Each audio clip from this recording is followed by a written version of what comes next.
kunne godt tænke mig, at du forklarede, hvad brændvid er. Brændvidden, det er, hvis man har et, lad os sige en linse, ikke? Ja. Og man kaster parallellys ind i linsen. Parallellys, det er lys, der for så vidt kommer fra en eller anden ting, der er rimelig langt væk. Der kommer lyset stort set ind i parallelle stråler. De stråler vil så samles i et punkt af linsen, hvis det er et samlet linse selvfølgelig. Ja. Og det punkt hedder brændpunktet. Tak. Og tilsvarende med et spejl, et hulspejl, der rammer parallelle stråler ned, og de bliver så kastet skråt op, og der hvor de rammer hinanden, det er så brændpunktet for spejlet. Ja, tak.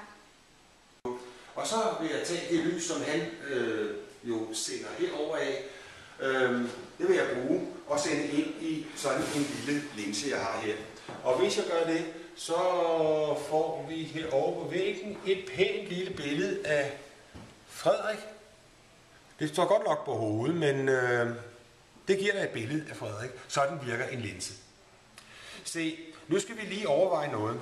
Se, hvis jeg nu har min linse her, er der så et billede af Frederik herhenne?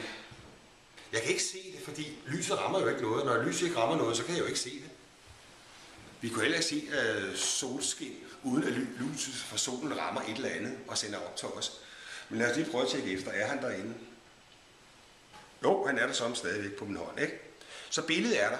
Og når man så laver en kikkert, så tager man simpelthen et objektiv, som jeg har her. Billedet er her omkring. Så tager man en lup og sætter lupen op her, og så kan man få større billede. Sådan virker en kikkert. Og hvis man har en stor forstørrelse, så bruger man selvfølgelig en kraftigere lup.